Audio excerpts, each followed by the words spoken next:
فقد قال الله تبارك وتعالى في كتابه وهو أصدق الصادقين وقوله الحق. بسم الله الرحمن الرحيم. إن الدين عند الله الإسلام.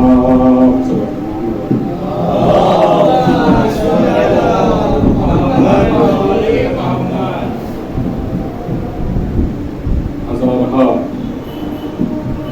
شکر گزار ہوں اس کہ جس نے مجھے اور آپ کو یہ توفیق کی عنایت کی کہ اس کی بارگاہ حاضر ہو سکے اور اس کے سامنے سربسجود ہو سکیں. اور اس وقت میں جب دنیا کی تمام مشکلات کے ساتھ لڑ رہی ہے, اسی لیے تمام مشکلات اور اس نے مجھے اور آپ کو یہ اطمینان اور سکون بخشا کہ ہم اس کی بارگاہ میں غریبوں کے حج کے لیے حاضر ہو سکیں. الحمدللہ لاکھ لاکھ شکر ہے اس پروردگار کا کہ حج کا مہینہ آ گیا اور پھر سے ہمیں وہ سعادت نصیب ہوئی کہ جس کو پچھلے سال موجود ہزاروں لاکھوں افراد نہ دیکھ سکتے.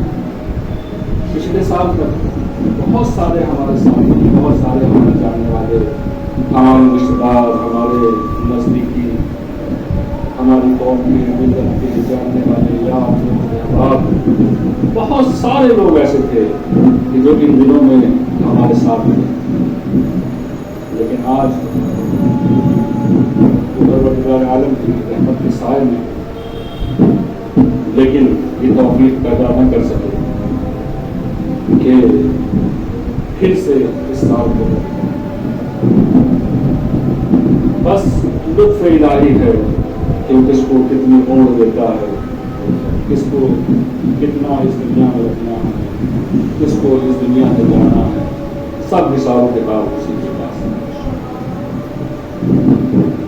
اس مہینے کی مناسبت سے چند باتیں آپ کی خدمت عالیہ میں گزارش کرنی ہے. اس مہینے کی بلکہ اس ہفتے کی اور آج کی سب سے اہم اور سب سے بڑی مناسبت یہ ہے کہ آج ایک دن تھا کہ حضرت فاطمہ زہرا سلام اللہ علیہا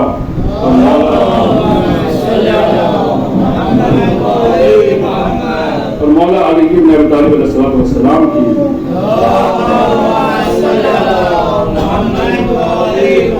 حق میں نکاح آج کی دن ہوا. اس کے بعد اس مہینے کی, اس ہفتے کی جو دوسری مناسبت, اہم مناسبت ہے, وہ یہ ہے کہ 3 ذی الحجہ کو حضرت آدم علیہ السلام کی توبہ ہوئی. اس کے بعد اگلی مناسبت, اگلی اہم مناسبت جو آتی ہے وہ 5 ذی الحجہ ہے کہ جو وفات حضرت ابو ذر غفاری صحابی رسول صحابی امیر المؤمنین, اور اس ہفتے کی آخری مناسبت جو کہ جمعرات کے دن ہوگی وہ امام محمد باقر علیہ السلام کی شہادت ہے. پہلی اور آج کی مناسبت کے عنوان سے چند باتیں آپ کی خدمت میں عرض کرنا چاہوں گا. بات صرف یہی ختم نہیں ہو جاتی کہ جناب فاطمہ کی اگر شادی کا دن ہے تو میں اور آپ ایک دوسرے کو واٹس ایپ پہ, فیس بک پہ یا مل کر مبارکباد دیں اور بات ختم کریں. نہیں, یہی کہ مسئلہ کا نام ہونے والا نہیں, بلکہ ضرورت ہے کہ ان کی سیرت سے کچھ جانیں, ان کی سیرت سے کچھ پر عمل کریں. ان کی سیرت کو صرف ماننا ہی نہیں ہے کہ ہاں اچھا کہتے تھے, ہاں انہوں نے اچھا کیا, کیا مجھے معلوم ہونا چاہیے. کیا کیا مجھے معلوم ہونا چاہیے، کیا کیا آج کے دن اگر ان کی یاد بنانا ہے تو اس کو یاد کرنا چاہیے۔ اسی لیے حضرت فاطمہ زہرا سلام اللہ علیہا کے اب کے چند اعتراضات آپ کی خدمت میں عرض کرتا ہوں۔ جناب فاطمہ زہرا کی شادی کے ہر جز کو رسول اکرم کے نے اس انداز سے انجام دیا کہ زمانہ جانتا تھا کہ اس سے زیادہ اچھا اور بہترین طریقہ کسی شادی کے لیے نہیں ہو سکتا۔